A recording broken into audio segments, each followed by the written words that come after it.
Open your ears, for which of you will stop the vent of hearing when loud rumor speaks? I from the Orient to the drooping West, making the wind my post horse, still unfold the acts commenced on this ball of earth.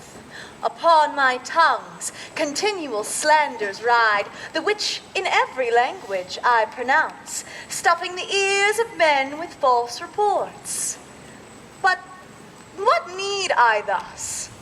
Why is rumor here? King Richard, second of that name, was by Duke Henry Bolingbroke usurped and slain. King Henry, now fourth of that name, guilt-plagued and haunted still by his unnatural deed. The Percys, faithful subjects from the north, risked much to crown this fretful king, and yet in hour of need their kinsman Mortimer for ransom pleads. His Welshman captor, fierce Glendower, has claimed this English son abroad. King Henry must deny his aid or lose his grip of royal scepter here at home. Soaked in sack with sordid sinners, Prince Hal strays far from throne, and in the miscreant company of Sir Jack and all his rogues, defiles himself with Falstaff. Oh, old Falstaff, that wicked name, defames himself with Falstaff, deleterious sack of shame. Well, that's enough. No more. Our play's begun. Can no man tell me of my unthrifty son? 'Tis full 3 months since I did see him last. If any plague hang upon us to see, I would to God, my lords, he might be found. Choir in London, amongst the taverns there, for there, they say, he daily doth frequent with unrestrained loose companions, even such, they say, as stand in narrow lanes and beat our watch and rob our passengers, while he, young wanton and effeminate boy, takes the place of honor to support so dissolute a crew.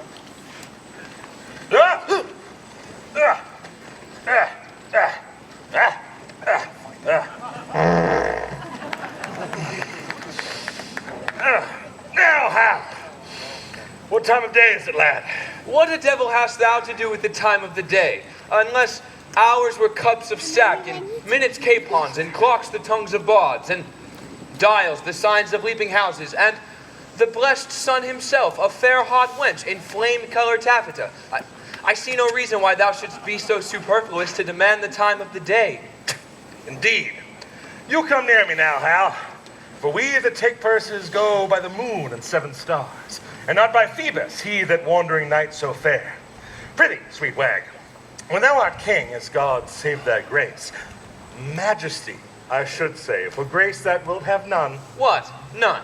No, by my troth, not so much as will serve to be prologue to an egg and butter. Well, how then? Come, roundly, roundly. Marry, sweet wag, prithee, shall there be gallows standing in England when thou art king?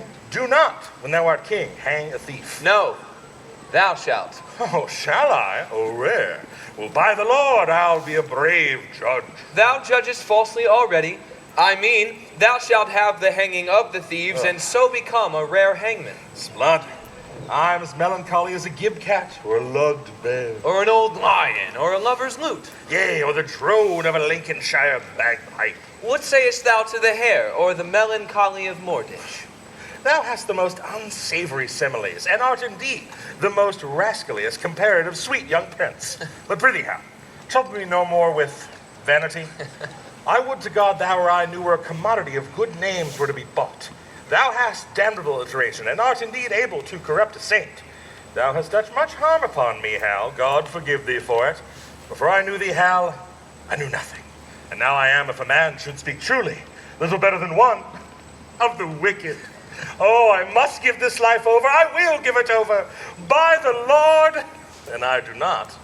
I am a villain. Though I have wrought a deed of slander with my fatal hand upon my head in all this famous land, Lords, I do protest. My soul is full of woe that Richard's blood should sprinkle me to make me grow. Come, mourn with me for what I do lament, and put on sullen, black, incontinent. I'll make a voyage to the Holy Land to wash this blood off from my guilty hand. So shaken we are, so wan with care, find we a time for frighted peace to pant to breathe short-winded accents of new broils, to be commenced afar remote, as far as the sepulchre of Christ we are impressed and engaged to fight. But this our purpose now is 12 months old, and bootless just to tell you we will go. Therefore, we meet not now. But let me hear of you, my gentle cousin Westmoreland, what yesternight our councils did decree. My liege, yesternight, when all athwart there came a post from Wales loaded with heavy news, whose worst was that the noble Mortimer, leading the men of Herefordshire to fight against the irregular and wild Glendower, was by the rude hands of that Welshman taken, 1,000 of his people butchered. Seems the tidings of this broil pick off our business for the Holy Land. For more uneven and unwelcome news came from the north, and thus did it import. On Holy Rood Day, that gallant Hotspur there, young Harry Percy, and the Earl of Douglas, that ever valiant and approved Scot, had Holmdon met, where they did spend a sad and bloody hour. Sir Walter Blunt, new lighted from his horse, now he hath brought us smooth and welcome news of Holmdon's plains, of prisoners Hotspur took, Mordake, Earl of Fife, eldest son to Beaton Douglas, Earl of Athol, of Murray, Angus, Menteith. Is not there say honorable spoil? In faith, it is a conquest for a prince to boast of. Ah, yea. That makes me sad. That makes me sin with envy that my Lord Northumberland should be the father to so blessed a son, whilst I, by looking on the praise of him, see riot and dishonor stain the brow of my young Harry. But let him from my thoughts. I have sent for Worcester to answer to this with Harry Percy and Northumberland. They are without, and so call them to me. If I had 1,000 sons, first humane principle I would teach them would be to forswear thin potations, and to addict themselves to sack. Where shall we take a purse tomorrow, Jack? What that will, lad, and I'll make one. And do not call me a villain and baffle me. I see a good amendment of life in thee, from praying to purse-taking. Well, how? 'Tis my vocation, how? 'Tis no sin for man to labor in his vocation. Porn! Well, good morrow, Ned. Good morrow, sweet Hal, my lads. Tomorrow morning by 4 o'clock, early at Gad's Hill, there are pilgrims going to Canterbury with rich offerings and traders riding to London with fat purses. If you will go, I will stuff your purses full of crowns. If you will not, tarry at home and be hanged. Hal, wilt thou make one, lad? Who? I rob. I a thief. No, by my faith. By the Lord, I'll be a traitor then, when thou art king. I care not. Sir John, I prithee, leave the prince and me alone. I will lay him down such reasons for this adventure that he shall go. God give thee the spirit of persuasion. Farewell, you shall find me in Eastcheap.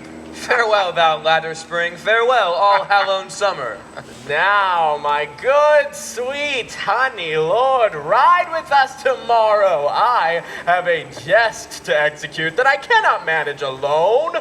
Falstaff, Peto, and Bardolph shall rob those men that we have already waylaid. Yourself and I will not be there. And when they have the booty, if you and I do not rob them, cut this head off from my shoulders. The virtue of this jest will be the incomprehensible lies the same fat rogue will tell us when we meet at supper. Well, I'll go with thee. Provide us all things necessary and meet me tomorrow night in Eastcheap. Farewell. Farewell, my lord. Our house, my sovereign liege, little deserves this scourge of greatness to be used on it. The same greatness, too, which our own hands have hoped to make so portly. My lord. Worcester, get thee gone. For I do see danger and disobedience in thine eye. You have good leave to leave us. When we need your use in counsel, we shall send for you.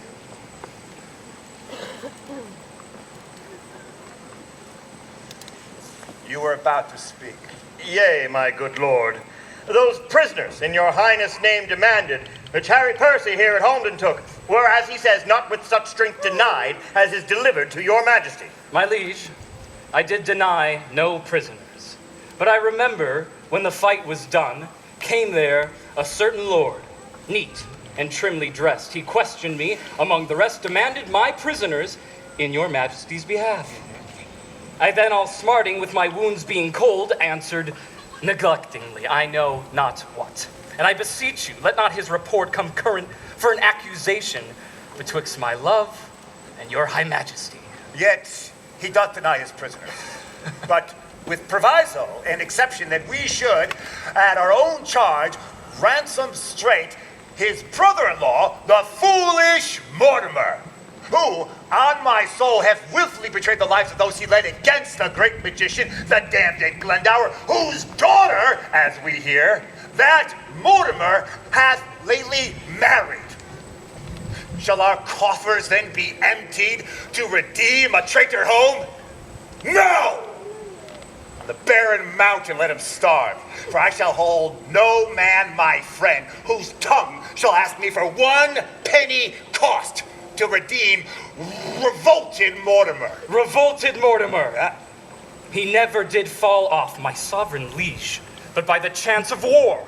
Sirrah, henceforth, and let me never hear you speak of Mortimer. Send me your prisoners with speediest of means, or you shall hear from me in such a kind as will displease you. Speak of Mortimer.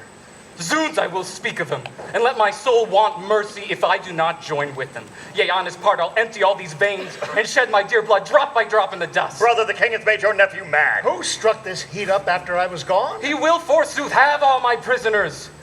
And when I urged the ransom once again of my wife's brother, then his cheek looked pale, and on my face he turned an eye of death trembling, even at the name of Mortimer. Was not Mortimer proclaimed by Richard that dead is the next of blood? Nay, then I cannot blame his cousin king, that wished him on the barren mountain starve. But shall it be that you, that set the crown upon the head of this forgetful man, and for his sake wear the detested blot of murderous subornation, shall it for shame be spoken in these days, or fill up chronicles in time to come, that men of your nobility and power engage them both in an unjust behalf, as both of you, God pardon it, have done, to put down Richard, that sweet, lovely rose, and plant this thorn, this canker, Henry? And shall it in more shame be further spoken that you're fooled, discarded and shook off by him, for whom these shames you underwent? No, yet time serves wherein you may redeem your banished honors, and restore yourselves into the good thoughts of the world again. Revenge the jeering and disdain contempt of this proud king, who studies day and night to answer all the debt he owes to you, even with the bloody payment of your deaths. Therefore I say, Good cousin, give me audience for a while. I cry you mercy. He said he would not ransom Mortimer, forbade my tongue to speak of Mortimer. But I will find him when he lies asleep, and in his ear I'll hollow, Mortimer. Nay, I'll have a starling shall be taught to speak nothing but Mortimer, and give it him to keep his anger still in motion. Kinsman, farewell. I'll talk to you when you're better tempered to attend. Good uncle, tell your tale, I have done. Nay, if you would not, to it again. We will stay your leisure. I have done, if faith. Then once more to your Scottish prisoners. Deliver them up without their ransom straight, and make the Douglas's son your only means to powers in Scotland. And then the powers of Scotland and of York to join with Mortimer, or will be revenged on him. Cousin, farewell. No further go in this than I by letters shall direct your course. Farewell, good brother. We shall thrive, I trust. Uncle, adieu. Oh, let the hours be short, till fields and blows and groans applaud our sport. I know you all, and will a while uphold the unyoked humor of your idleness. Yet, herein will I imitate the sun, who doth permit the base contagious clouds to smother up his beauty from the world, that, when he please again to be himself being wanted, he may be more wondered at by breaking through the foul and ugly mist of vapors that did seem to strangle him. If all the year were playing holiday, to sport would be as tedious as to work. But when they seldom come, they wished for come, and nothing pleaseth but rare accidents. So, when this loose behavior I throw off and pay the debt I never promised, by how much better than my word I am? By so much shall I falsify men's hopes, and like bright metal on a sullen ground, my reformation, glittering, or my fault, shall show more goodly and attract more eyes than that which hath no foil to set it off. I'll so offend to make offense a skill. Redeeming time when men think least, I will.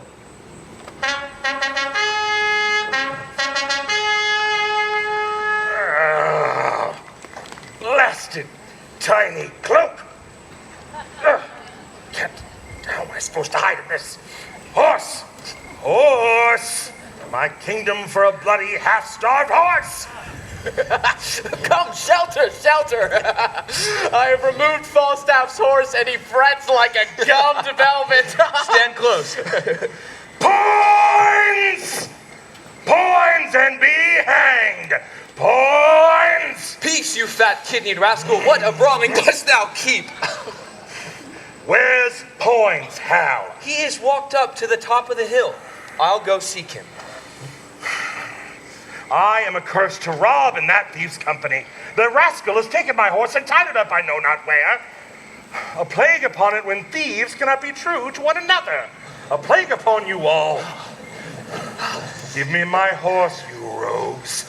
Give me my horse and be hanged! Oh, peace, you fat guts. Hang thyself in thine own heir apparent garden. Stand! So I do against my will. What news? Case you! On with your visits. There's money of the king's coming down the hill. Sirs, you three shall front them in the narrow lane. Ned Poins and I will walk lower. If they escape your encounter, then they light on us. Sirrah Jack, thy horse stands behind the hedge. When thou needst him, there thou shalt find him. Farewell and stand fast! Now, my masters, every man to his business. Go.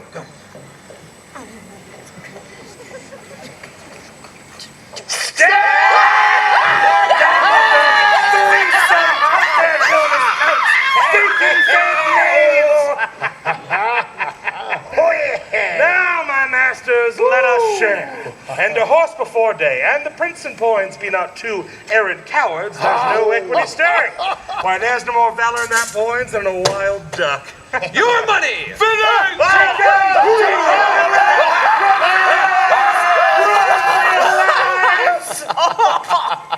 God with much ease, now merrily to horse. Oh, how the fat rogue roared!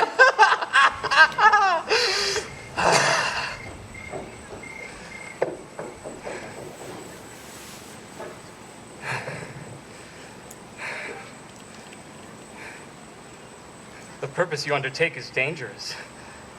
The friends you have named, uncertain, the time itself unsorted, and your whole plot too light for the counterpoise of so great an opposition. Oh, say you so. Say you so. Well, I say unto you again, thou art a shallow, cowardly hind, and you lie. Oh, by the Lord, our plot is a good plot, as ever was laid. Our friends, true and constant. Is there not my father, my uncle, and myself, Lord Edmund Mortimer, Owen Glendower? Have I not all their letters to meet me by the 9th of the next month? You shall see now, in very sincerity of fear and cold heart, will he to the king and lay open all our proceedings. Hang him! Let him tell the king. We are prepared, and I will set forward tonight. How now, Kate? I must leave you within these 2 hours. Oh, my good lord, why are you thus alone? For what offense have I this fortnight been a banished woman from my Harry's bed? Tell me, sweet lord, what is it that takes from me thy stomach, pleasure, in thy golden sleep? In thy faint slumbers, I by thee have watched and heard thee murmur tales of iron wars, cry, courage, to the field. And thou hast talked of prisoners' ransom and of soldiers slain and all the currents of a heady fight. Some heavy business hath my lord in hand, and I must know it, else he loves me not. But ho, my horse! But hear you, my lord. What sayest thou, my lady? What is it that carries you away? Why, my horse, my love, my horse. Out, you mad-headed ape. I will know your business, Harry, that I will. I fear my brother Mortimer doth stir about his title, and hath sent for you to line his enterprise, but if you go, then I will... far afoot? I shall be weary, love. In faith, I will break thy little finger, Harry, and if thou wilt not tell me all things true. Away, away, you trifler. Love, I love thee not. I care not for thee, Kate. We must have bloody noses and cracked crowns and pass them current too. God's me, my horse! What sayest thou, Kate? What wouldst thou have with Do you not love me? Do you not indeed?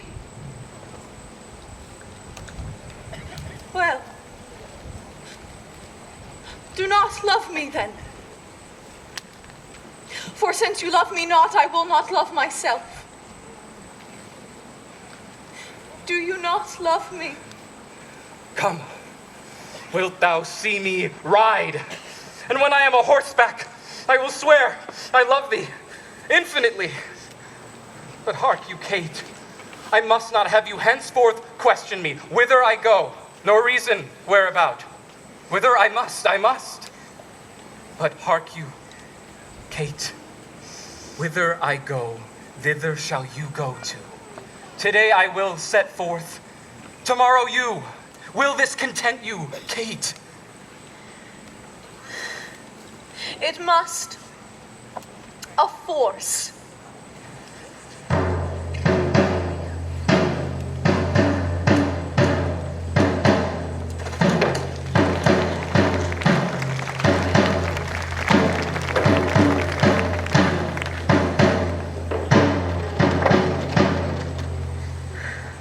My lord, old Sir John, and half a dozen more are at the door. Shall I let them in? Let them alone a while, then open the door. Points. Anon, sir. Serum, Falstaff, and the rest of the thieves are at the door. Shall we be merry? As merry as crickets, my lad. Welcome, Jack. Where hast thou been? A plague of all cowards, I say, and a vengeance too. Marry and amen. Give me a cup of sack, boy. A plague of all cowards. Get me a cup of sack, you rogue. Is there no virtue extant? Oh, you rogue. There's lime in this sack. There's not but roguery to be found in villainous man, and yet a coward is worse than a cup of sack with lime in it. Go thine ways, O Jack, die where thou wilt. Ha! There lives not 3 good men unhanged in England, and one of them is fat and grows old. Bad world, I say. God help the while. How now, Woolsack? What mutter you? A king's son, you, Prince of Wales, are not you a coward? Answer me to that, and poins there. Soons, you fat paunch, and you call me coward? By the Lord, I'll stab thee. What's the matter? What's the matter? What's the matter? There be 3 of us here have taken £1,000 this day morning. Where is it, Jack? Where is it? Where is it? Take it from us, it is 100 upon poor 3 of us. What? 100, man. I am a rogue, if I were not at half sword with a dozen of them 2 hours together. I have escaped by miracle. Well, speak, sirs. How was it? We 3 set upon some dozen 16 at least, my lord. and bound them. No, they were not bound. You rogue! They were bound, every man of them. As we were sharing, some 6 or 7 fresh men set upon us. And then came in the rest and untied the others. What? Fought you with them all? All. I know not what you call all, but if I fought not with 50 of them, I am a bunch of radish. Well, pray God you have not murdered some of them. Nay, that's past praying for. I have peppered 2 of them. 2 I'm sure I have paid. 2 rogues and buckram let drive at me. I tell thee what, Hal, if I tell thee a lie, spit in my face. Call me horse. Here I lay, and thus I bore my point. 4 rogues and buckram let drive at me. 4. Thou saidst but 2 even now. 4, Hal, I told thee 4. Aye, he said 4. These 4 came all affront and mainly thrust at me. But I made me no more ado, and took all their 7 points in my target thus. 7? There were but 4 even now. 7 by these hilts, or I am a villain else. Prithee, let him alone. We shall have more anon. Dost thou hear me, Hal? Aye, and mark thee too, Jack. Do so, for it is worth the listening to. These 9 in buckram that I told thee of. So 2 more already. Their points being broken began to give me ground, but I followed me close. Came in foot and hand, and with a thought, 7 of the 11 I paid. Woo! Monstrous! 11 buckram men grown out of 2. These lies are like their father that begets them. Gross as a mountain. Open. Palpable. Why, thou clay-brained guts. Thou naughty-pated fool. Thou whoreson. Greasy. Tallow cow. What art thou mad? Art thou mad? Is not the truth. The truth. I'll no longer be guilty of this sin. This sanguine coward. This bed presser. This horse backbreaker. This huge hill of flesh. You starveling. You elf skin. You dried neat's tongue. You bull's piss. You stockfish. You bull's piss. Oh, for breath, God, or what is like thee. You tailor's yard. You sheath. You bow case. You vile standing top. Oh, breathe a while. And then to it again. And when thou hast tired thyself in baseless comparisons, hear me speak but this. Oh, mark, Jack. We 2 saw you 3 set on 4, and bound them, and were masters of their wealth. Then did we 2 set on you 3, and with a word, outface you from your cry. And Falstaff, you carried your guts away as nimbly, and with as quick dexterity, and roared for mercy, and still run, and roared as ever I heard bull calf. What trick, what device, what starting hole canst thou now find out to hide thee from this open and apparent shame?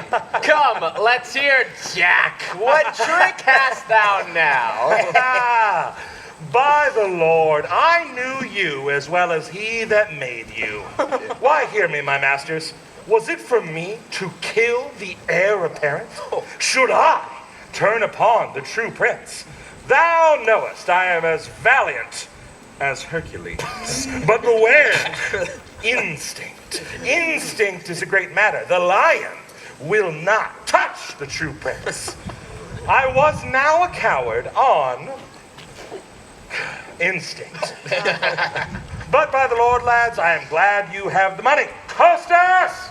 Clap to the doors! What? Shall we be merry? Shall we have a play extempore? Oh, my lord, there's a nobleman of the court at door would speak with you. He says he comes from your father. Shall I give him his answer? Prithee do, Jack.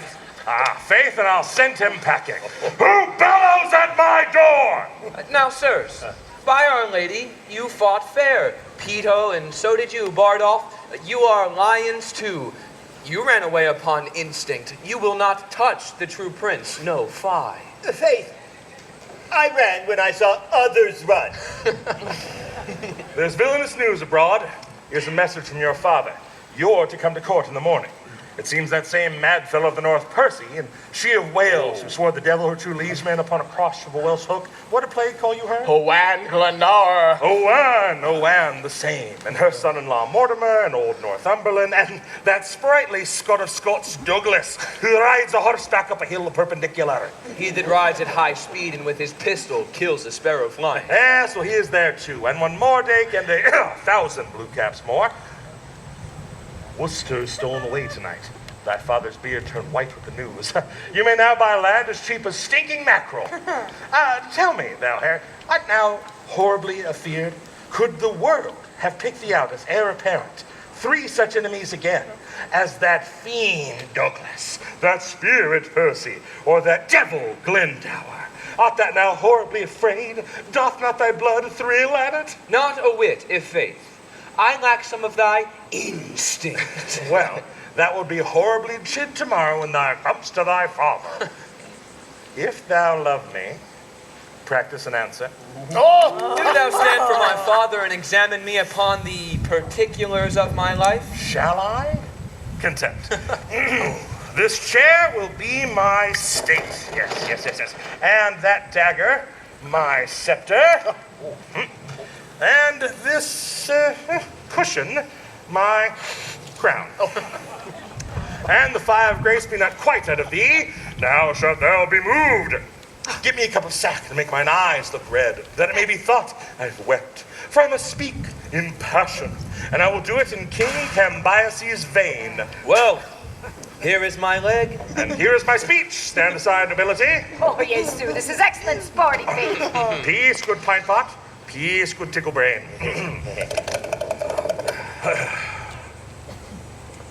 Harry! I not only marvel where thou spendest thy time, but also how thou art accompanied. That thou art my son, I have partly thy mother's word, and partly my own opinion. If then thou be son to me, here lies the point. Why, being son to me, art thou so pointed at? Shall the son of England prove a thief and take purses? A question to be asked. For Harry, I do not speak to thee in drink, but in tears. Not in pleasure, but in passion. Not in words only, but in woes also.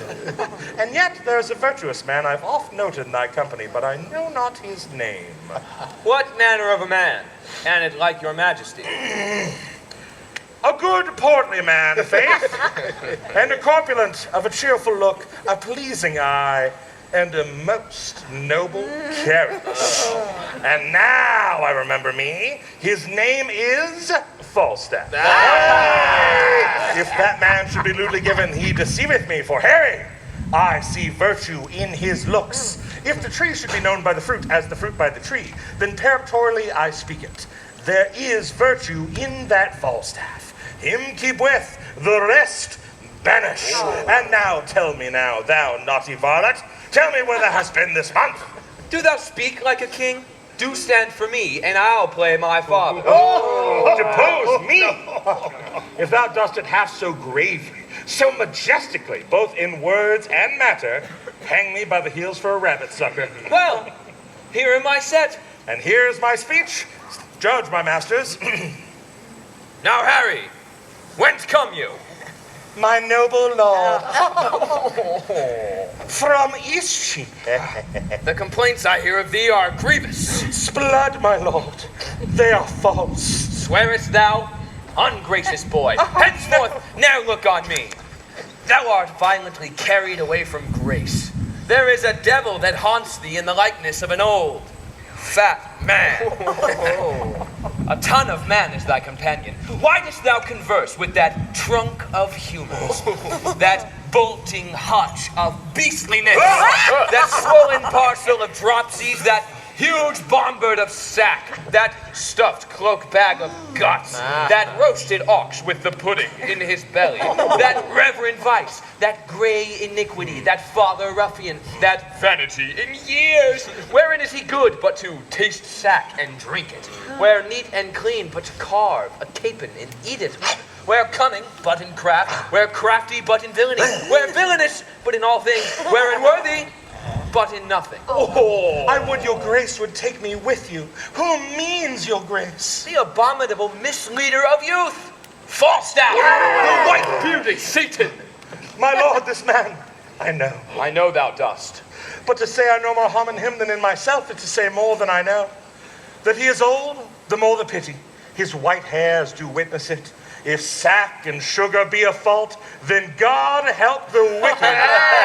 If to be old and merry be a sin, then many an old host I know is damned. If to be fat, to be hated, then Pharaoh's lean kine are to be loved. No, my good lord, banish Peto, banish Bardolph, banish Poins. But for sweet Jack Falstaff, kind Jack Falstaff, true Jack Falstaff, valiant Prince Jack Falstaff, and therefore more valiant, being as he is old Jack Falstaff, banish not him thy Harry's company, banish not him thy Harry's company, banish plump Jack, and banish all the world. I do. I will. Well done, lad. Grab my sack. Grab that. Very good, very good. Oh, save me the time. Oh, my lord, my lord, my lord, my lord, my lord. The Lord Chief Justice with the most monstrous watch is at the door. Out, you rogue, out. Play out the play. I have much to say on behalf of that Falstaff. Oh, my lord, Lord Chief Justice and all the watch are on door. They're come to search the house. Oh, the watch is here. Get thee behind the arras. Yes. Call in the Lord Chief Justice. Now, sir, what is your will with me? First, pardon me, my lord. A hue and cry have followed certain men unto this house. What men? One of them is well known, sir. A gross fat man. As fat as butter. That man, I do assure you, is not here, for I myself at this time have employed him, that I will by tomorrow dinner time send him to answer thee or any man for anything he shall be charged withal. And so, let me entreat you, leave the house. I will, my lord. There are two gentlemen have in this robbery lost 300 marks. It may be so. If he have robbed these men, he shall be answerable. And so, farewell. Good night, my lord. I think it is good morrow, is it not? Indeed, my lord. I think it'd be 2 o'clock. This oily rascal is known as well as St. Paul's. Go, call him forth. Falstaff! Fast asleep behind the arras. Oh, it's snorting like a horse. Hark how hard he fetches breath. Search his pockets.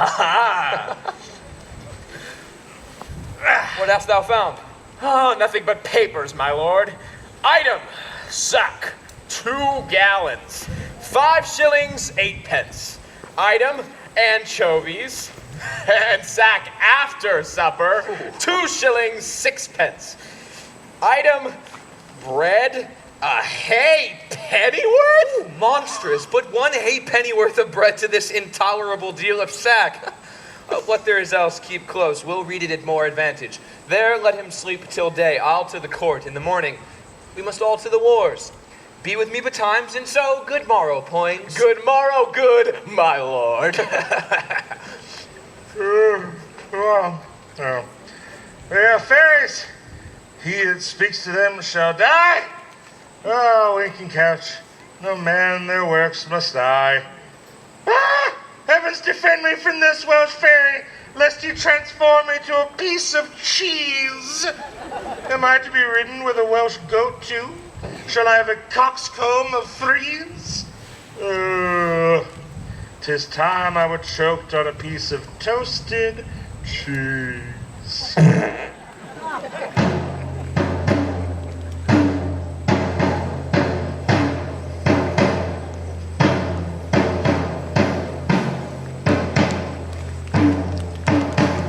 Peace, Cousin Percy, you will make her mad. I can call spirits from the vasty deep.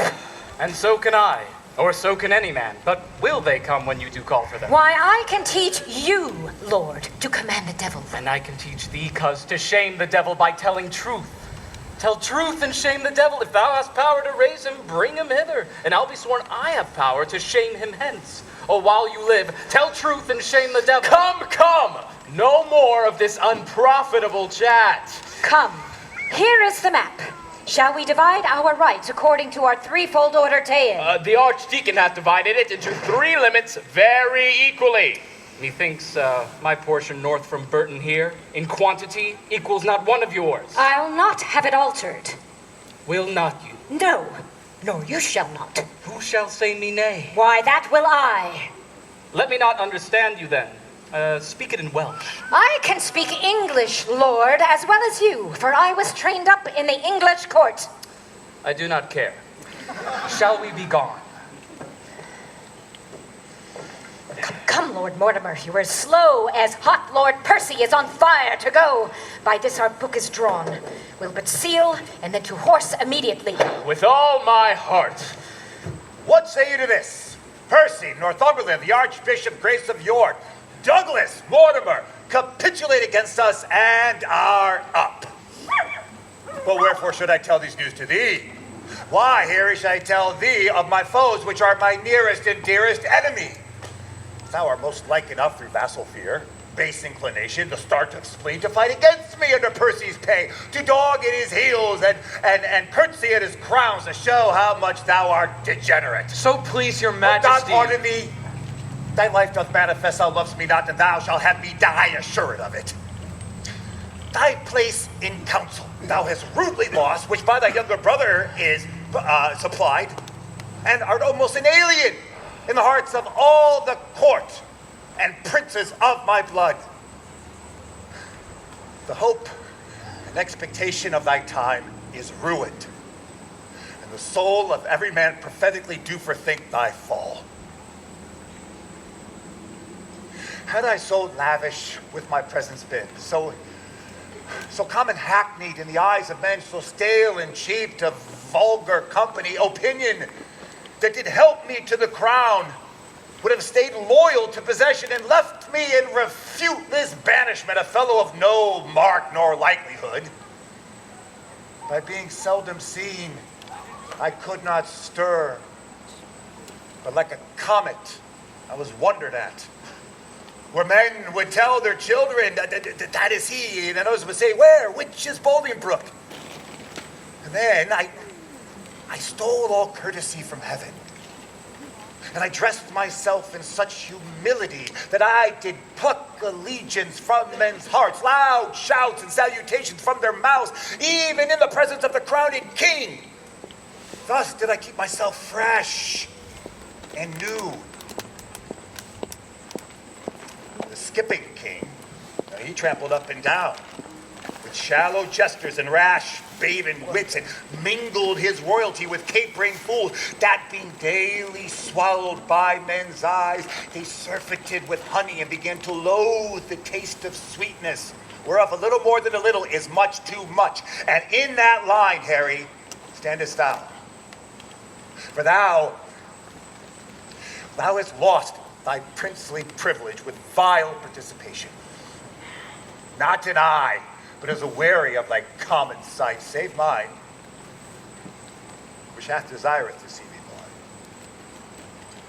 Though doth I would not have it do, make blind itself in foolish tenderness. I shall hereafter, my thrice gracious lord, be more myself.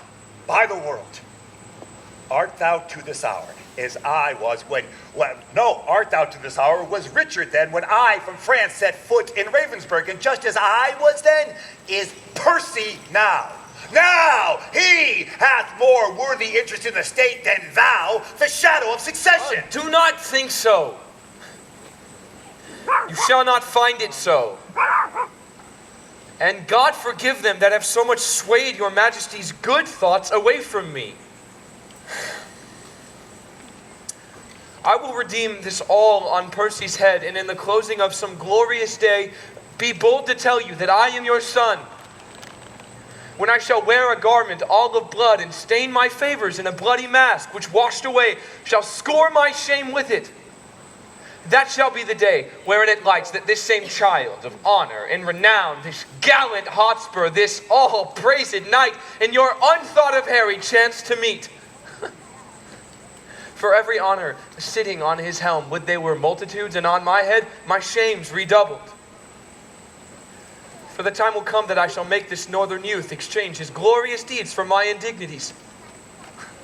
I shall call him up to so strict account that he shall render every glory up, or I will tear the reckoning from his heart. This, in the name of God, I promise here, which, if he be pleased, I shall perform. If not, the end of life cancels all bands, and I shall die 100,000 deaths ere break the smallest parcel of this vow. 100,000 rebels die in this.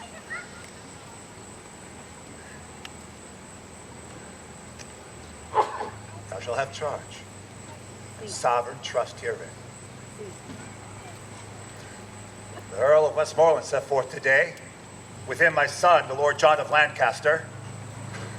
This advertisement is 5 days old. On Wednesday next, Harry, you shall set forward. On Thursday, we ourselves will march. Our hands are full of business. Let's away. Advantage feeds them fat, while men delay.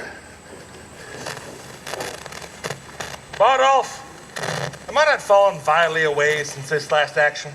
Do I not dwindle? Or my skin hangs about me like an old lady's loose gown? Come, sing me a bawdy song. Make me merry. I was as virtuously given as a gentleman need to be. Virtuous enough. Swore little. Dice not above 7 times a week. Went to a bawdy house not above once in a quarter of an hour. Paid money that I borrowed 3 or 4 times. Lived well and in good compass. Now I live out of all order and out of all compass. Why, you are so fat, Sir John, that you must needs live out of all compass, out of all reasonable compass, Sir John. Do thou amend thy face, and I'll amend my life. Why, Sir John, my face does you no harm. Oh, I never see thy face, but I think upon hellfire. Oh, thy nose. It's a perpetual triumph, an everlasting bonfire light. Why, thou hast saved me 1,000 marks, walking with thee in the night betwixt tavern and tavern. Blood, I would my face were in your belly. Oh, God of mercy, so I should be sure to be heartburned. How now, Dame Partlet the hen? Have you inquired yet who picked my pocket? Why, Sir John. What do you think, Sir John? Do you think I keep thieves in my house? I have searched. I have inquired, man by man, boy by boy, servant by servant. The tithe of a hair was never lost in my house before. You lie, hostess. I'll be sworn my pocket was picked. Go to, I know you well enough. Oh, no, Sir John. You do not know me, Sir John. I know you, Sir John. You owe me money, Sir John, and now you pick a quarrel to beguile me of it. Go to, I know you well enough, and I'll be sworn that my grandfather's ring, worth some 40 mark, was stolen. Oh, Jesu. I have heard the prince tell him I know not how oft that ring was copper. How? The prince is a jack, a sneak-up. Splud, and he were here, I would cudgel him like a dog if he would say so. How now, lad? Is the wind in the door, faith? Must we all march? My lord, I pray you hear me. What sayest thou, Mistress Quickly? Prithee, listen not to her, listen to me. What sayest thou, Jack? The other night I fell asleep here behind the arras and had my pocket picked. This house has turned bawdy house. They pick pockets. What did thou lose, Jack? Wouldst thou believe me, Hal? Some 4 bonds worth £40 apiece, and a seal ring of my grandfather's. A trifle. Some 8-penny matter. So I told him, my lord. Go, you beast, go. Say, what beast, thou knave, thou? What beast? Why, an otter. An otter. Sir John, why an otter? Why, she's neither fish nor flesh. A man knows not where to have her. Oh, thou art an unjust man in saying so. Thou or any man knows where to have me. He called you Jack and said he would cudgel you. Did I, Bardolph? Indeed, Sir John, you said so. Yea, if he said my ring was copper. I say it is copper. Darest thou be as good as thy word now? Thou knowest as thou art but man, I dare. But as thou art but prince, I fear thee. Why? Thou whoreson, impudent, embossed rascal. If there were anything in thy pockets but tavern reckonings, memorandums of bawdy houses, and 1 poor pennyworth of sugar candy, I am a villain. Art thou not ashamed? You confess then. You picked my pocket. It appears so by the story. Hostess, you are forgiven.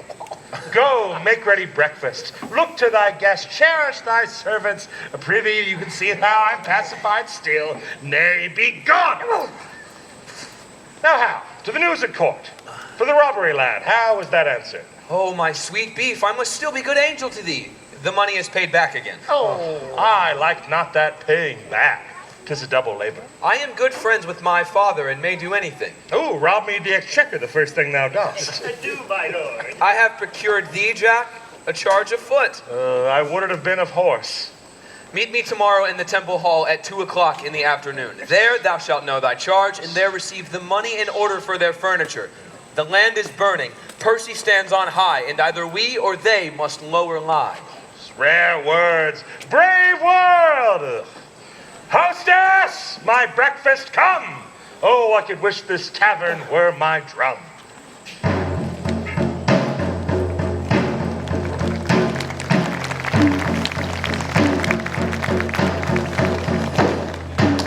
Well said, my noble Scot. A braver place in my heart's love hath no man than yourself. Nay, task me to the word. Approve me, Lord. Thou art the king of honor. No man so potent breathes upon the ground, but I will beard him. My cousin, Vernon, welcome, by my soul.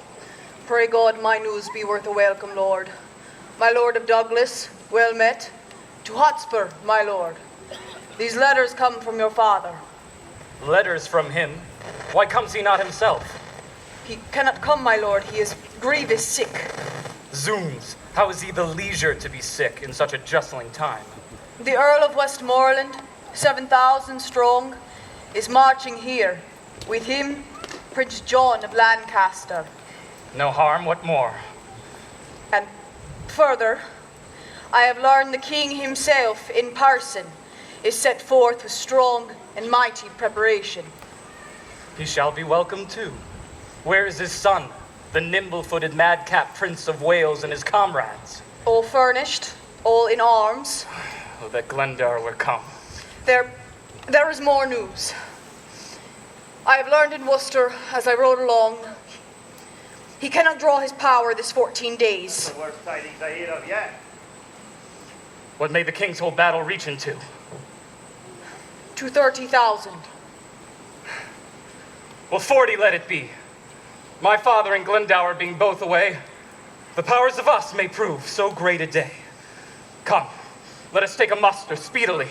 Doomsday is near. Die all, die merrily!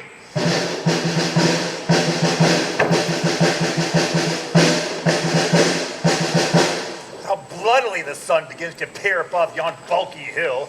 The day looks pale at his temperature. The southern wind doth play the trumpet to his purposes, and by his hollow rustling in the leaves foretells a tempest of a blustering day. And with losers, let it sympathize, for nothing can seem foul to those that win. How now, my Lord of Worcester? 'Tis not well that you and I should meet upon such terms as now we meet.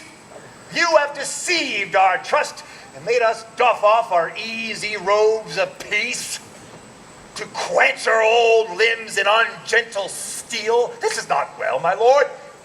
This is not well. What say you to it? Hear me, my liege.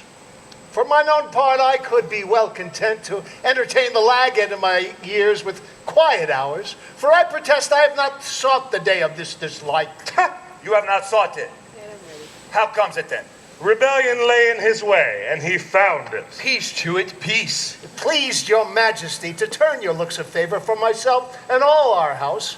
And I must remember you, my lord. We were the first and dearest of your friends. It was myself, my brother, and his son who brought you home, and boldly did outdare the dangers of the time. But in short space, it rained down fortune showering on your head, and such a flood of greatness fell on you that we were enforced for safety's sake to fly out of your sight and raise this present head, whereby we stand opposed by such means as you yourself have forged against yourself through unkind usage, dangerous countenance, and a violation of all faith and troth sworn to us in your younger enterprise. These things indeed you have articulate, proclaimed in market crosses, read in churches, to face the garment of rebellion with such a fine color to please the eye of fickle changelings and poor discontents, and never yet did insurrection want such watercolors to abate his cause. In both your armies there is many a soul that shall pay full dearly for this encounter if once they join in trial. Tell your nephew the Prince of Wales joins with all the world in praise of Henry Percy. I do not think a braver gentleman, more active, more valiant young, more daring, or more bold is now alive to grace this latter age with noble deeds. For my part, I may speak it to my shame. I have a truant been to chivalry, and so I hear he doth account me too. But this, before my father's majesty, I am confident he shall take the odds of his great name and estimation, and to save blood on either side, try fortune with him in single fight. And Prince of Wales, so dare we venture thee, albeit considerations infinite do make against it. No, good Worcester, no. We do love our people well. Even those we love that have been misled by your cousin's part. And will they take the offer of our grace? Both he and they and you, and yea, and every man shall be my friend again, and I'll be his. So tell your cousin, and bring me word what he will do. But if he will not yield, rebuke and dread correction wait upon us, and they will do their office. So be gone.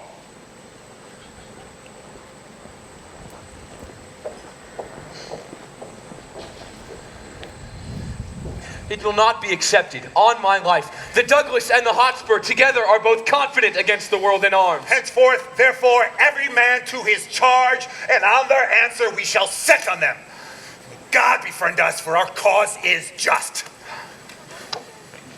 Hal, if thou dost see me down the battle and bestride me so, 'tis a point of friendship. Only a Colossus could do thee that friendship.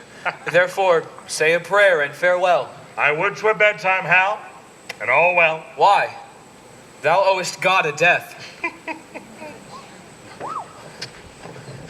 'Tis not due yet. I am loath to pay him before his day. What need I be so forward with him that calls not on me? 'Tis no matter. Honor pricks me on. Yea, but how if honor pricks me off, how I come on? How then? Can honor set to a leg? No. Or an arm? No.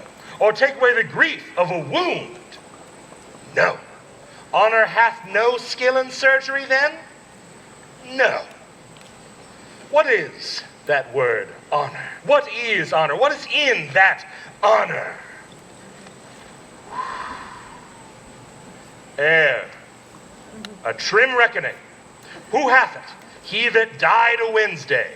Doth he hear it? No. Doth he feel it? No. 'Tis insensible then? Yea, to the dead. But will it not live with the living? No. Why? Detraction will not suffer it. Therefore I'll none of it. Honor is a mere scutcheon. And so ends my catechism.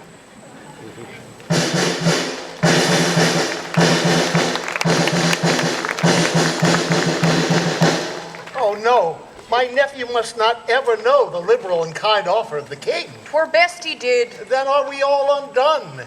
It is not possible. It cannot be the king will keep his honor in loving us. Therefore, let not Harry know in any way the offer of the king.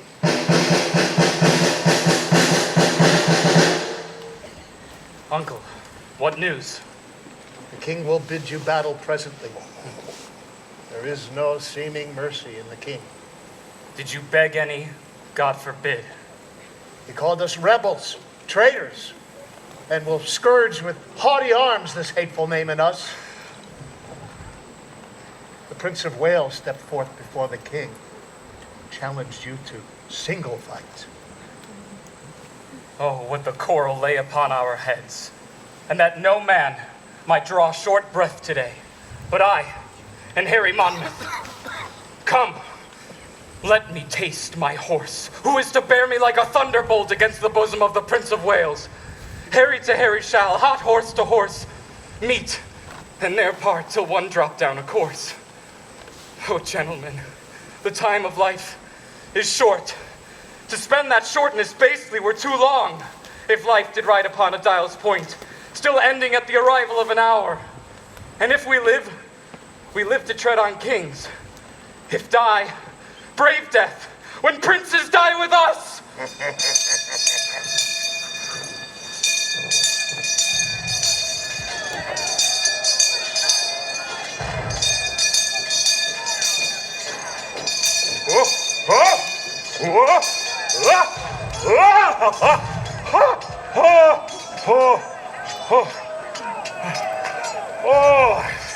Though I escaped shot-free in London, I fear the shot here.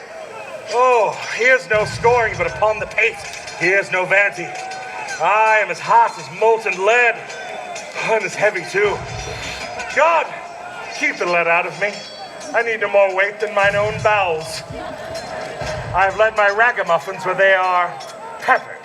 There's not 3 of my 150 left alive, and they are for the town's end to beg during life. Oh, but who comes here now? What? Standest thou idly here? Come, lend me thy sword. Many a nobleman lies stark and stiff under the hoofs of vaunty enemies, whose deaths are yet unrevenged. Come, lend me thy sword. What? Is it in the case? Aye, Hal, 'tis hot. Here's that'll sack a city. What? Is it time to jest and dally now? If Percy be alive, I'll pierce him, if he come in my way so.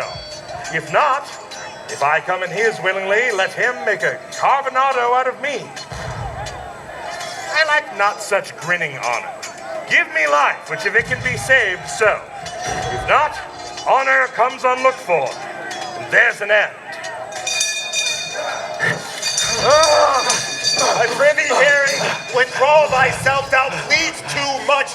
Good John of Lancaster, go you with him. Not I, my lord, unless I did bleed too. I beseech your majesty, make up, lest your retirement do amaze your friends. I will do so. Lead him to his tent. Oh, come, my lord, I'll lead you to your tent. Lead me! I do not need your help. And God forbid a shallow scratch should drive the Prince of Wales from such a field as this. We bring too long. Come, our duty this way lies. For God's sake, come. My God, thou hast deceived me, Lancaster. I did not think thee aught of such a spirit. Another king. Oh, they grow like Hydra's heads. I am the Douglas, fatal to all those that wear those colours on them. What art thou that counterfeits the person of a king? The very king, Douglas, who grieves at heart that thou hast met so many of his shadows, but not the very king, and so defend thyself. I fear thou art another counterfeit.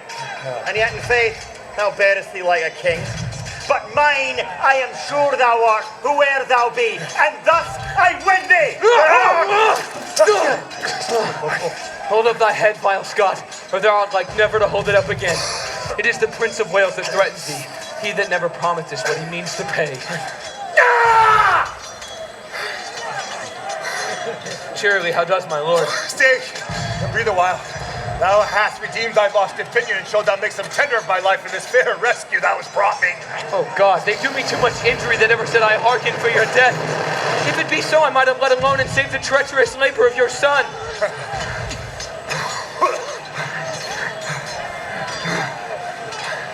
If I mistake not, thou art Harry Monmouth. Thou speakest as if I would deny my name.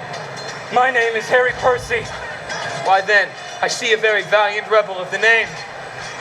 I am the Prince of Wales, and think not, Percy, to share with me in glory any more. I can no longer brook thy vanities. Aye, Hal, that's the way, boy. There's no play here. Here's the men meet field. Go, get it. Oh, no. My heart.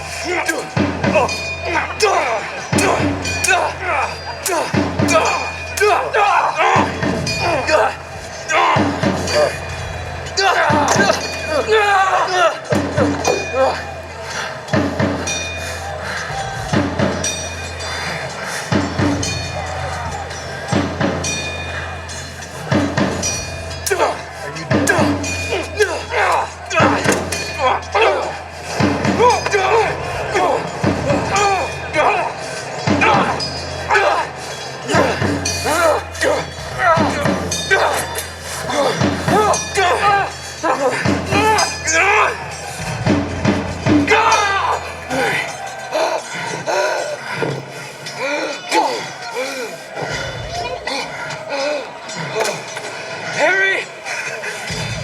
Thou hast robbed me of my youth. I better brook the loss of brittle life than those proud titles. Thou hast one of me. They wound my thoughts worse than thy sword, my flesh. But thoughts, the slaves of life, and life, time's fool, and time that takes survey of all the world must have an end. Though I could prophesy that the earthy and cold hand of death lies on my tongue.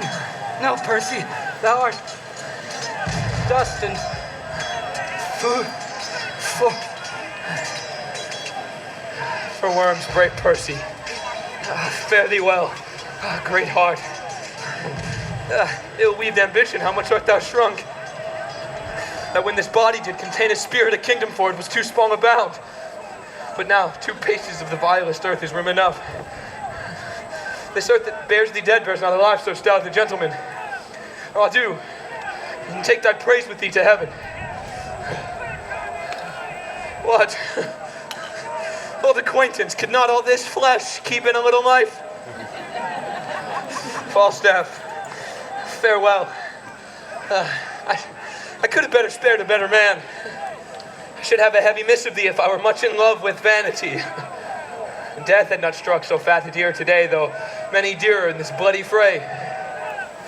Emboweled will I see thee by and by, till then in blood by noble Percy lie.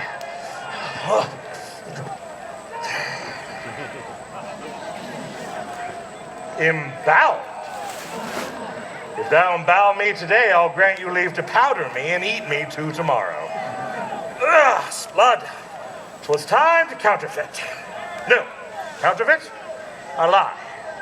To die is to counterfeit. For he is but the counterfeit of a man who hath not the life of a man. But to counterfeit dying, when a man thereby liveth, is to be no counterfeit, but the true and perfect image of life indeed. The better part of valor is discretion, in the which better part I have saved my life. So, I am afraid of that gunpowder Percy, though he be dead. How if he should be counterfeit too and rise? By my faith, I'm afraid he would prove the better counterfeit. Therefore, I'll make him sure, yea, and I'll swear I killed him. Why may not he rise as well as I? Nothing confutes me but eyes, and nobody sees me. Therefore, sirrah, with a new wound in the thigh, come you along with me. Come, Brother John. That's the sheep. Full bravely hast thou fleshed thy maiden sword. But soft whom have we here? Did you not tell me this fat man was dead? I did. I saw him dead, breathless and bleeding on the ground. Art thou alive? That's certain. There's Percy. If your father will do me the honor, so. If not, let him kill the next Percy himself. I look to be either Earl or Duke, I can assure you. Percy I killed myself, and saw thee dead. Didst thou? Lord, Lord, how this world is given to lying. I'll grant you I was down and out of breath, and so was he. But we both rose at an instant and fought a long hour by Shrewsbury clock. I'll take it upon my life. I gave him this wound in the thigh. This is the strangest tale that ever I heard. This is the strangest fellow, Brother John. For my part, if a lie may do thee grace, I'll gild it with the happiest terms I have. The trumpet sounds retreat, the day is ours! We've done it! Huzzah! Whew. I think the devil would not have me damned, lest the oil that's in me would set hell on fire. I'll follow, as they say, for reward. He that rewards me, God reward him. I pray you, rogue, stay. Crush a cup of wine. We'll be back anon, and glory will be mine. We did it! We won! A barrel of sack for me and some for others!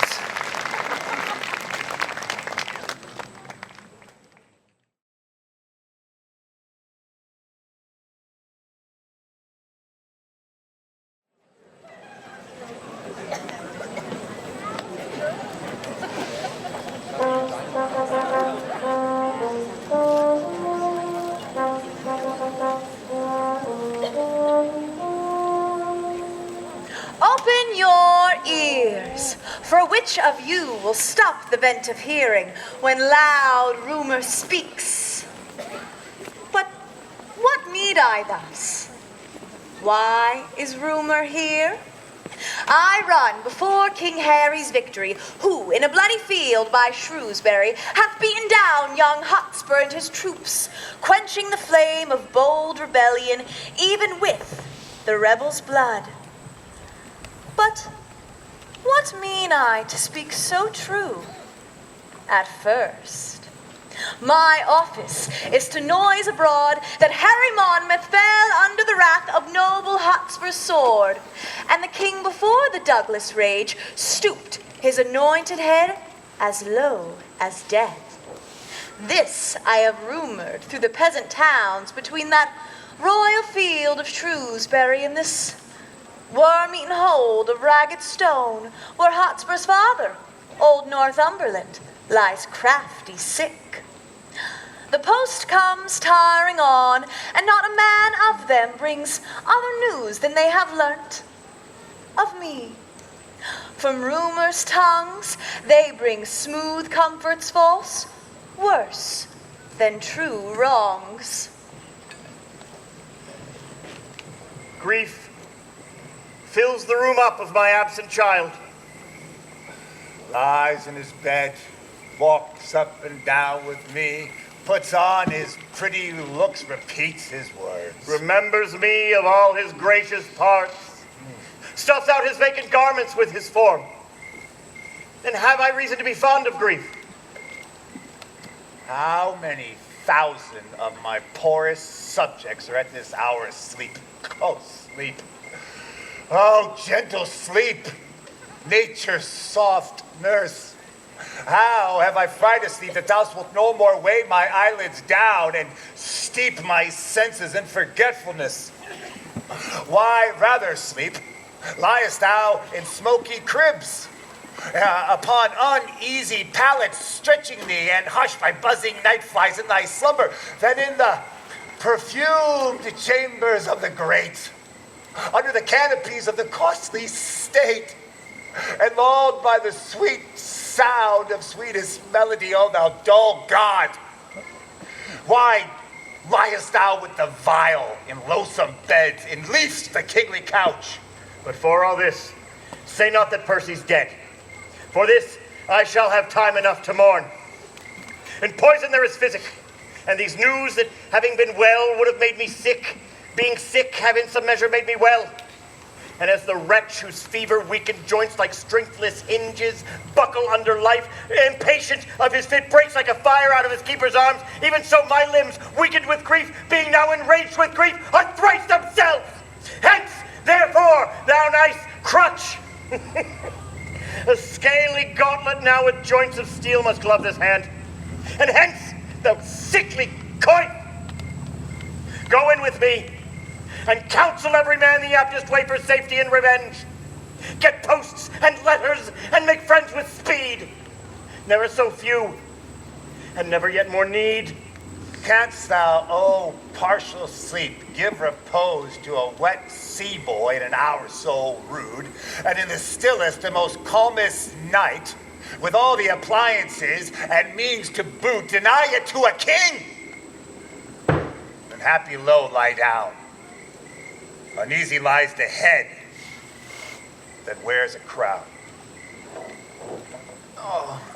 Before God, I am exceeding weary. It's come to that? I had thought weariness durst not have attached one of so high blood. Faith, it does me, though it discolors the complexion of my greatness to acknowledge it.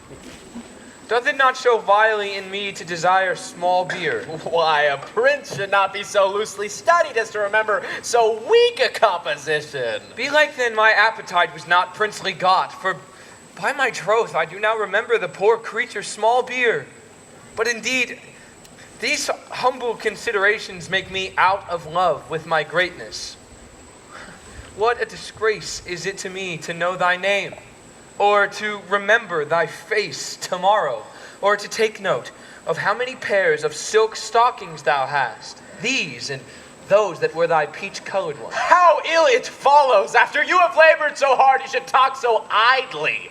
Tell me, how many good young princes would do so, their fathers being so sick as yours at this time is? Shall I tell thee one thing, Poins?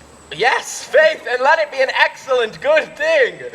It shall serve among wits not of higher breeding than thine. Go to, I shall stand the push of your one thing that you will tell.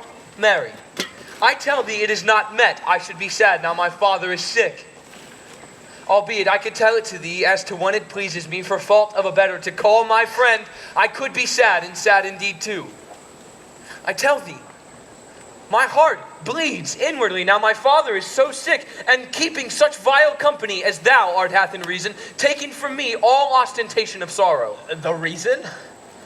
What wouldst thou think of me if I should weep? I would think thee a most princely hypocrite. It be every man's thought, and what excites your most worshipful thought to think so? Why, because you have been so lewd, and so much engraft to Falstaff. And to thee? By this light I am well spoke on. The worst that they could say of me is that I am a second brother, and that I am a proper fellow of my hands. Of those two things, I confess, I cannot help. Oh, by the mass, here comes Bardolph. Oh, God save your grace. And yours, noble Bardolph. Is your master here in London? Aye, my lord. Where sups he? At the old place, in East Cheap. Shall we steal upon them, Ned? Tonight at supper time. Shall we watch Falstaff bestow himself in his true colors, ourselves not being seen? I am your shadow, my lord. I'll follow you. Bardolph, no word to your master that I am yet come to town. There's for your silence. Oh, I had no tongue, my lord. Fare you well. Bye-bye. Go. Follow me, Ned. I now perceive the body of our kingdom, how foul it is, and what rank diseases grow, and with what danger near the heart of it. Oh, God, that one might read the book of fates and see the revolution of our times. Since Richard and Northumberland, great friends, did feast together, and in 2 years after were they at wars. It is but 8 years since that Percy was the man closest to my soul, who like a brother toiled in my affairs and laid his love and life underneath my foot. Yea, for my sake, even to the eyes of Richard gave him defiance. When Richard, with his eye brimful of tears, then checked and rated by Northumberland, did speak these words, now proved to prophecy. Northumberland, thou ladder by thy which my cousin Bolingbroke ascends my throne. Though then, God knows I had no such intent. But necessity so bowed the state that I and greatness were compelled to kiss. Then let us meet them like necessities. And that same word even now calls out on us. They say the bishop and Northumberland are 50,000 strong. Rumor doth double like the voice and echo the numbers of the feared. I must to bed. These unseasoned hours perforce must add unto my sickness. And were these inward wars once out of hand, we would, dear Lord, unto the Holy Land. Men of all sorts take a pride to gird themselves at me. The brain of this foolish compounded clay, man, is not able to invent anything that tends to laughter more than I invent or is invented on me. I am not only witty in myself, but the cause that wit is in other men. Sir, here comes the nobleman who committed the prince for striking him about Bardolph. Wait close, I will not see him. Sir John Falstaff. Boy, tell him I am deaf. You must speak louder. My master is deaf. I'm sure he is, to the hearing of anything good. Sir John Falstaff, a word with you. My good lord, God give your lordship the good time of the day. I am glad to see your lordship. Sir John, I sent for you before your expedition to Shrewsbury. Well, the truth is, Sir John, you live in great infamy. He that buckles himself in my belt cannot live in less. Your means are very slender, and your waist is great. Oh, I wouldn't twere otherwise. I would my means greater and my waist slender. You have misled the youthful prince. The young prince had misled me. I'm the fellow with the great belly, and he my dog. Well, I'm loath to gall a new-healed wound. Your day's service at Shrewsbury have a little gilded over your night's exploit at Gad's Hill. You may thank the unquiet times for your quiet or posting that action. My lord. Since all is well, keep it so. Wake not the sleeping wolf. To wake a wolf is as bad as to smell a fox. There's not a white hair in your face, but should have his effect of gravity. His effect of gravy. Gravy. Gravy. You follow the young prince up and down like his ill angel. Not so, my lord. Your ill angel is light. And I would hope that he that look upon me would take me without weighing. You that are old, you consider not the capacities of us that are young. Do you set down your name in the scroll of youth? That are written down old with all the characters of age? Have you not a moist eye, a dry hand, a yellow cheek, a white beard, a decreasing leg, and increasing belly? Is not your voice broken, your wind short, your chin doubled, your wit singled, and every part about you blasted with antiquity? And will you yet call yourself young? Aye, Sir John. My lord, I was born about 3 o'clock of the afternoon with a white head and something around belly. For my voice, I have lost it with the hallowing and singing of anthems. To approve my youth further, I will not. The truth is, I'm only old in judgment and understanding. Well, the king has severed you and Prince Harry. Oh, dear. I hear you're going with Lord John of Lancaster against the Archbishop and the Earl of Northumberland. Yes. Well, be honest, and may God bless your expedition. My lord, have you entered the action? What action? You must arrest Sir John Falstaff. Good my lord, Chief Justice, hold him sure. Let him be brought into his answer. 100 mark is a long one for a poor, lone woman to bear. Here he is. Do your offices, do your offices. Do me your offices. Away, you scullion, you rampallion, you fustellarian. I'll tickle your catastrophe. Keep the peace here, ho! How comes this, Sir John? Aren't you afraid to compress a poor woman to so rough a course to come by her own? What is the gross sum that I owe thee? Marry, if thou wert an honest man thyself, and the money too, thou didst swear to me on a parcel gilt goblet to marry me and make me thy lady, thy wife. Canst thou deny it? Sir John, you have, as it appears to me, suffered upon the spirit of this woman and made her serve your uses in both purse and person. Pay her the debt you owe her, and unpay the villainy you've done with her. The one you may do with sterling currency, the other with current repentance.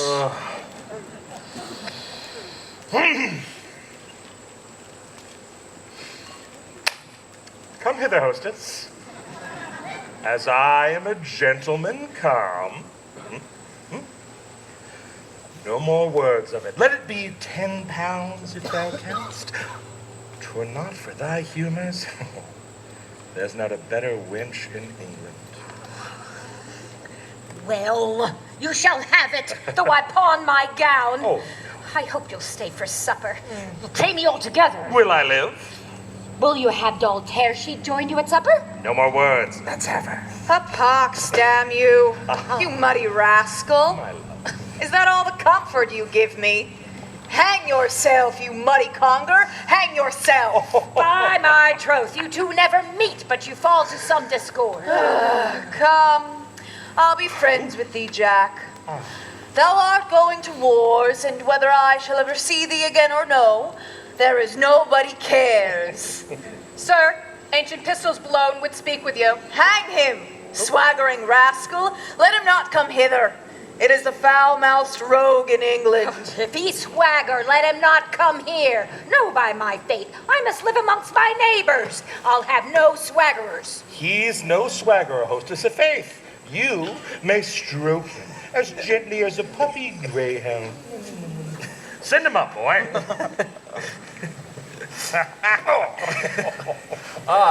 God save you, Sir John. Welcome, ancient Pistol. Pistol, I charge thee with a cup of sand. Do you discharge upon mine hostess? Oh, I will discharge upon her, my lord, with 2 bullets. She is pistol-proof, sure. You shall not hardly offend her. Come, I'll drink no proofs nor no bullets. I'll drink no more than will do me good. For no man's pleasure, I. Oh, well, then to you, Mistress Dorothy, I will charge you. Charge me? Uh-huh. I scorn you, scurvy companion. What? Oh, you poor, base, rascally, cheating Lacklinen mate. Away, you moldy rogue, away. I am meat for your master. I know you, Mistress Dorothy. Away, you cut-purse rascal, you filthy bung, away. By this wine, I'll thrust my knife in your moldy chaps, and you play the saucy cuddle with me. God let me not live, but I'll murder you rough for this. Oh, no more, Pistol. I'll not have you go off here.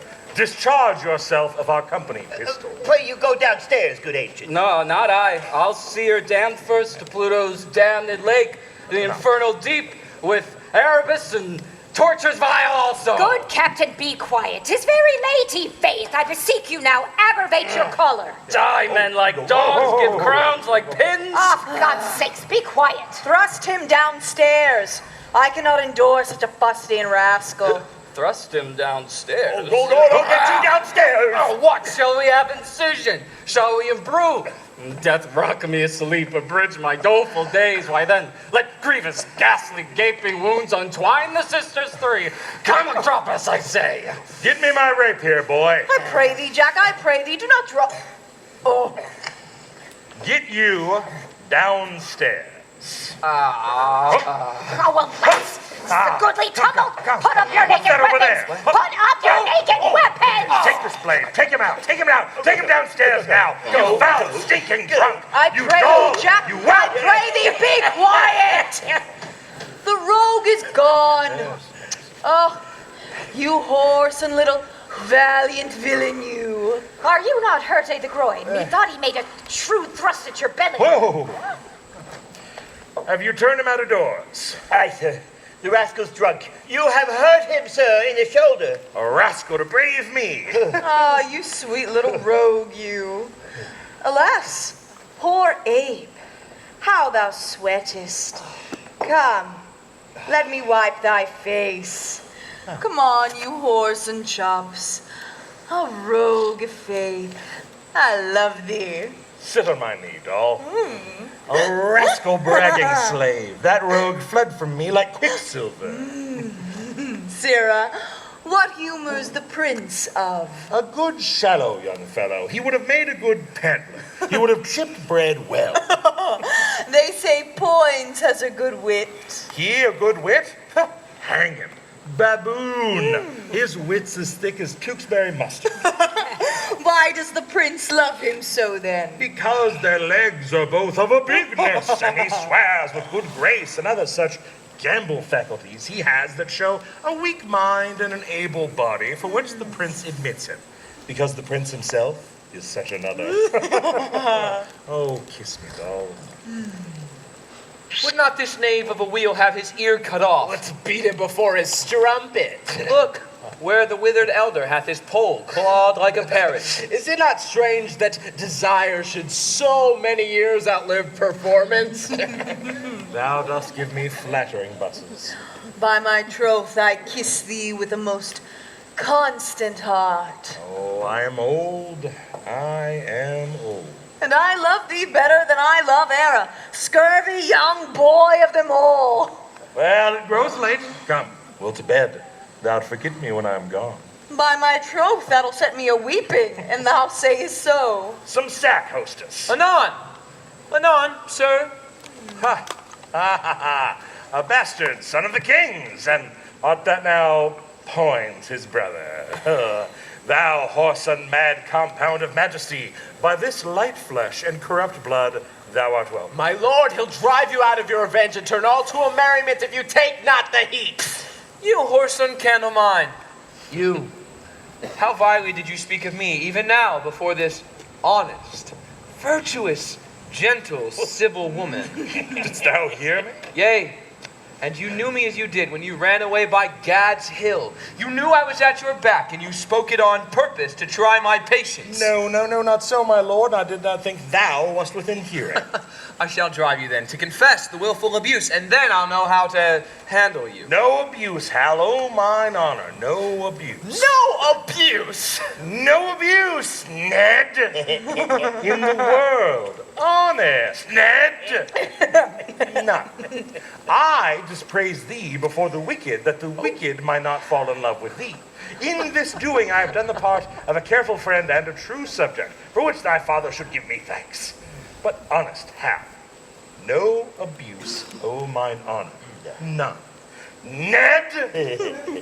None. No, boy, faith. See now whether pure fear and entire cowardice doth not make thee wrong this virtuous, gentle woman to close with us. Is she of the wicked? Is thine hostess here of the wicked? Or is thy boy of the wicked? Or honest Bardolph, whose zeal doth burn in his nose, of the wicked? Answer, thou dead elm, answer! Who knocks so loud at door? Look to the door there, boy. Pito, how now, what news? The king, your father's at Westminster. By heaven's points, I feel me much to blame, so idly to profane the precious time. Give me my sword and cloak. How? Falstaff, good night. More knocking at the door, Bardolph. Can you? It's just non-stop. Now, what's the matter? You best await the court, so presently a dozen captains stand at door for you. Farewell, hostess. Farewell, doll. You see, good wenches, how men of merit are sought after. And now comes the sweetest morsel of the night. And we must hence and leave it unpicked. I cannot speak if my heart be not ready to burst. Well, sweet Jack, have a care of thyself. Farewell, farewell, Bardolph. Well, fare thee well. I have known thee these 29 years come Peascod time. But an honester and truer-hearted man will fare thee well. Mistress Tashi! What's the matter? I bid Mistress Tashi come to my master. Oh, run, doll. Run, run, good doll. Now, lords, if God doth give successful end to this debate that bleedeth at our doors, we will our youth lead on to higher fields, and draw no swords, but what are sanctified. Our navy is addressed, our power is collected, our substitutes in absence well invested, and everything lies level to our wish.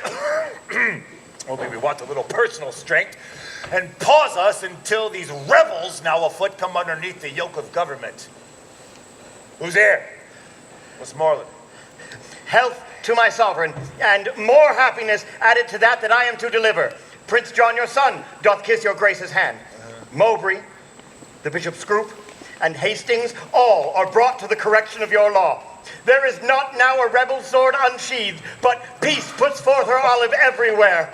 The manner how this action hath been borne, here at more leisure may your majesty read, with every course in his particular. Oh, Westmoreland, thou art a summer bird, whichever in the haunch of winter sings the lifting up of day. From enemies, heavens keep your majesty, and when they stand against you, may they fall as those that I am come to tell you of. The Earl Northumberland and the Lord Bardolph, with a great power of English and of Scots, are by the Shreve of Yorkshire overthrown. Oh, but wherefore should these good news make me sick? How? Will fortune never come with both hands full, but write her fair words still in foulest letters? Oh, me. Oh, I am sick now. Here, come near me. Comfort your majesty. What ails my sovereign? Cheer up yourself. Look up. Be patient, lord. You do know these fits are with his highness very ordinary. Stand from him. Give him air. He'll straight be well. I pray you take me up and bear me hence. Let there be no noise made, my gentle friends, unless some dull and favorable hand will whisper music to my ears, to my weary spirit. Call for the music in the other room.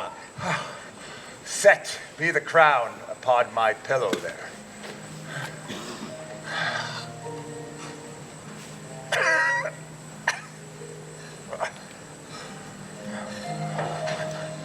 How doth the king? Exceeding ill. Heard he the good news yet? Tell it him. Sweet prince, speak low. The king your father is disposed to sleep. Shall we withdraw to the other room? Wilt please your grace to go along with us? No. I will sit and watch here by the king.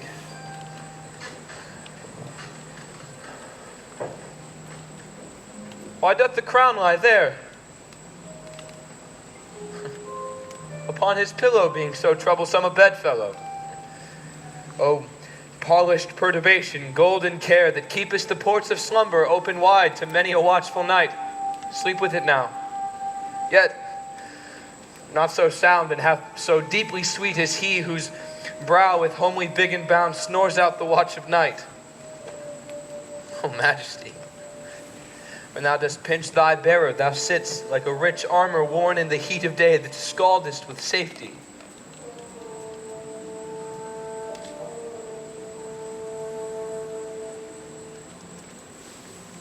By his gates of breath, there lies a downy feather which stirs not. Did he suspire?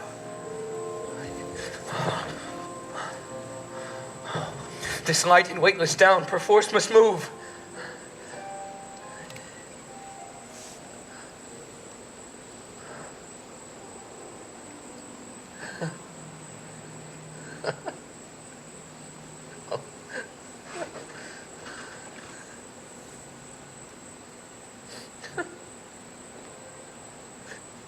My gracious Lord, my Father, this sleep is sound indeed. This is a sleep that from this golden regal hath divorced so many English kings.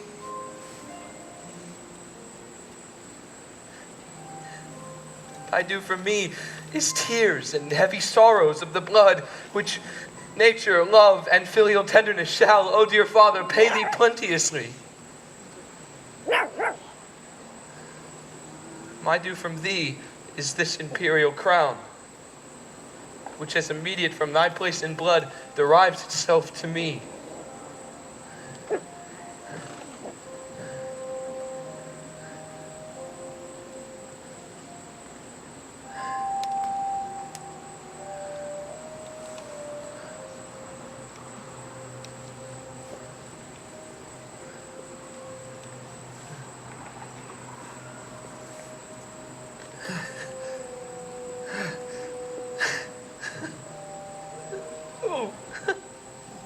Oh, where it sits, which God shall guard, and put the whole world's strength into one giant arm.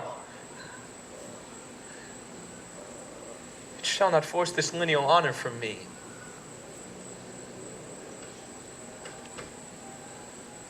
This from thee will I to mine leave, as 'tis left to me.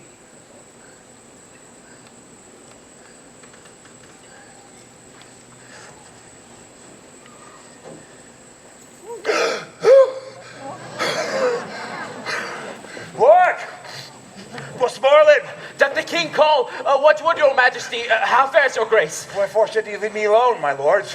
We left Prince Harry, your son here, my liege, who undertook to sit and watch by you. The Prince of Wales, where is he? Let me see him. He is not here. This door is open. He's gone this way. Where is my crown? Who took it from my pillow there? When we withdrew, my liege, we left it here. The prince hath ta'en it. Go, seek him out. Is he so hasty that he doth suppose my sleep, my death? Find him, my lord of Warwick, chide him hither. Oh, this part of his conjoins with my disease and helps to end me. See, sons, what things you are. How quickly nature begins to fall into revolt when gold becomes her object.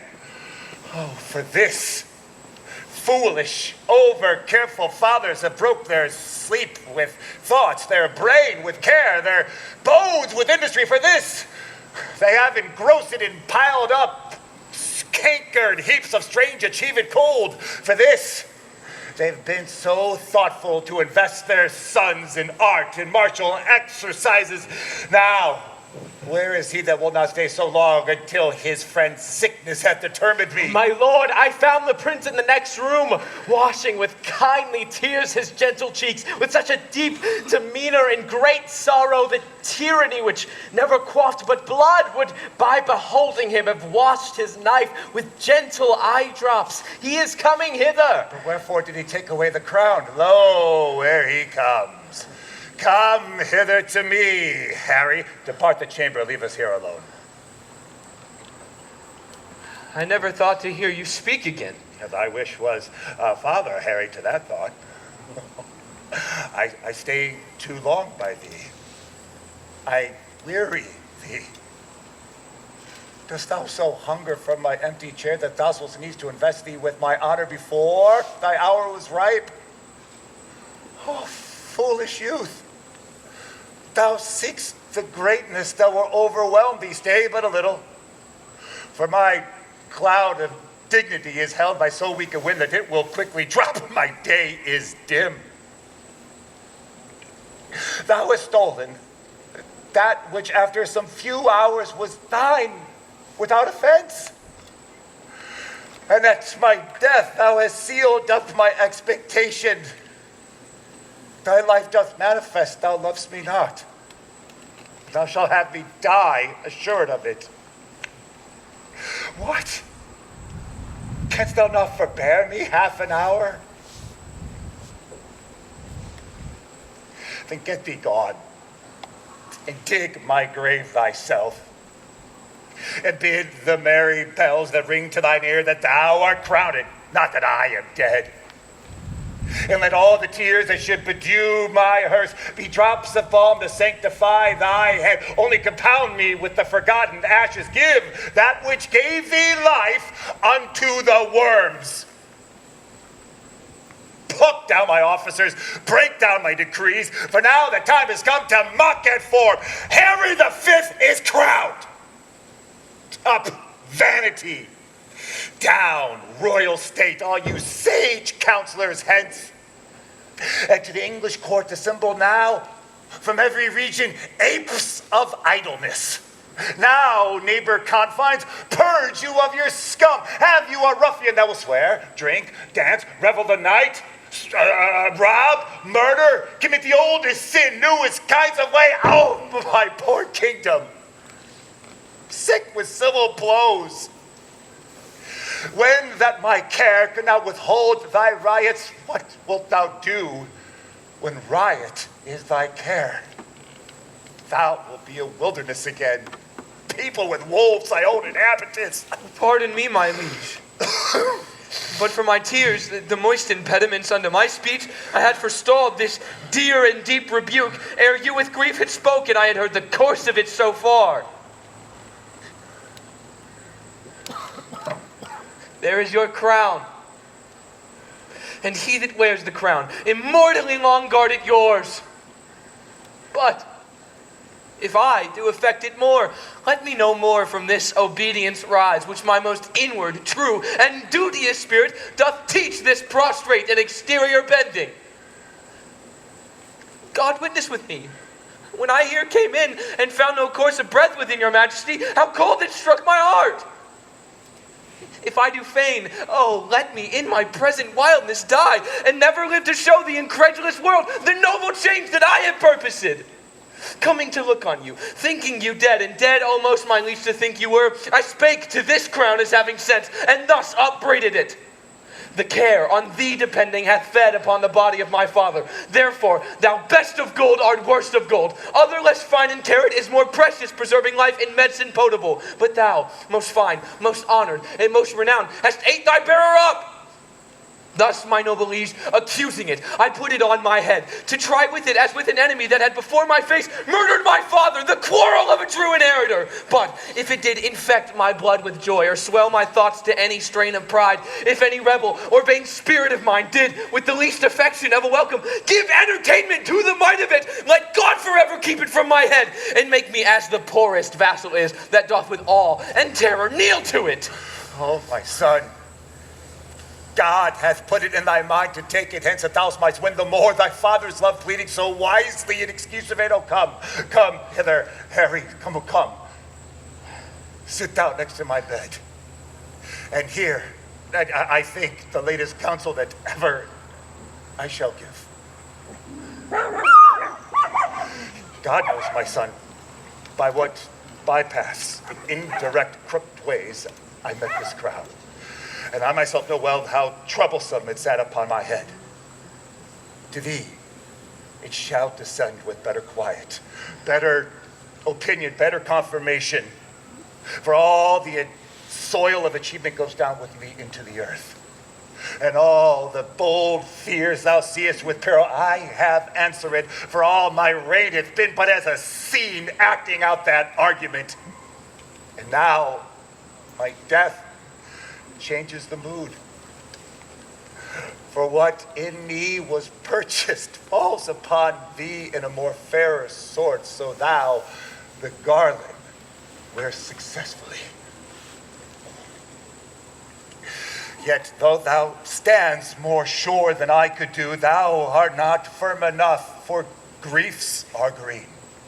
And all my friends, which thou must make thy friends, have but their teeth and stings newly ta'en out. So therefore, my Harry, be it thy course to busy giddy minds with foreign quarrels. That action henceforth out may waste the memory of former days. More would I, but my lungs are wasted so that strength of speech is utterly denied me. How I came upon this crown, oh God, forgive. And may it be unto thee in true peace live. My noble liege, you won it, you wore it, kept it, gave it me. Then plain and right must my possession be, which I with more than with a common pain against all the world will rightfully maintain. Doth any name in particular belong unto the lodging where whence I first did swoon? 'Tis called Jerusalem, my noble lord. Lord be to God, even there my life must end. It hath been prophesied to me for many years that I will not die but in Jerusalem, which vainly I suppose the Holy Land. But bear me to that chamber, for there I'll lie. In that Jerusalem shall Harry die. Sir John. Sir John. Sir John. Hey, welcome, Agent Pistol. What wind blew you hither? Oh, not the ill wind which blows no man to good. Sweet knight, thou art now one of the greatest men in this realm. Sir John, I am thy pistol, and thy friend, and helter-skelter have I rode to thee, and good tidings do I bring, and happy joys, and lucky news of price. Give me pardon, sir. If, sir, you come with news from the court, I take it there's but two ways, either to utter them or conceal them. I am under the king in some authority. Under which king, Bissonian, speak or die? Under King Harry. Harry the Fourth or Fifth? Harry the Fourth. Footer for thine office. Sir John, thy tender lambkin now is king. Harry the Fifth's the man, I speak the truth. What, the old king dead? As nail and door, the things I speak are just. Away, Bardolph, saddle the horses. Master Robert Shallow, choose what office that will in the land. 'Tis thine. Pistol, I will double charge thee with dignities. Oh, joyful day. I would not take a knighthood for my fortune. What? I do bring good news. Well, I am Fortune's steward. Get ready thy boots. Away, Bardolph. Go, away. Pistol, come. Utter more to me, that you may withal devise something to do thyself some good. We will ride all night. Boot, Master Shallow. Oh, I know the young king is sick for me. Let us take any man's horses. The laws of England are at my commandment. Blessed are they that have been my friends, and woe to my Lord Chief Justice. Here, stand you by me, Master Robert Shallow, and I will make the king do you grace. I will leer upon him as he comes by, and do but mark the countenance he will give me. Oh, God bless thy lungs, good knight. Oh, stand here behind me, Pistol. Oh, I'd had the time to have new liveries made. I would have bestowed the £1,000 I borrowed of you. But 'tis no matter. This poor show doth better. It doth infer the zeal I have to see him. It doth so. It shows my earnestness of affection. It doth so. My devotion. It doth. God save my King Hal, my royal Hal. God save thee, my sweet boy, my king, my Jove. I speak to thee, my heart. I know thee not, old man. Fall to thy prayers. How ill white hairs become a fool and a jester. I long dreamt of such a kind of man, so surfeit-swelled, so old, so profane, but being waked, I do despise my dream. Make less thy body hence and more thy grace. Leave gormandizing. Know thy grave doth gape for thee thrice wider than for other men. Reply not to me with a fool-born jest. Presume not I am the thing I was, for God doth know, so shall the world perceive. I have turned away my former self, as I have done those who kept me company.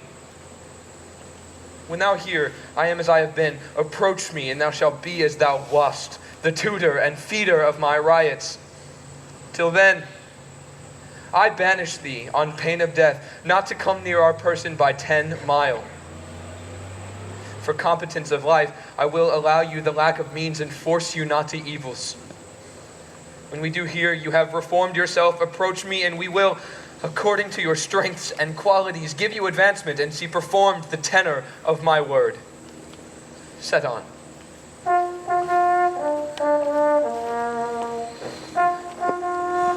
Master Shallow, I owe you £1,000. Marry, Sir John, which I beseech you to let me have home with me. Oh, that can hardly be, Master Shallow. Do not you grieve at this. I will be sent for in private to him. Look you, he must appear as thus to the world. Fear not your advancements. I will be the man yet that shall make you great. I beseech you, Sir John, let me have 500 of my 1,000. Sir, I am as good as my word. Fear not this. This that you heard was but a color. Yeah, color I fear you shall die in, Sir John. Fear no colors, sir. Come with us to dinner, huh? Come, Lieutenant Pistol. Come, Bardolph. I shall be sent for soon at night. Come.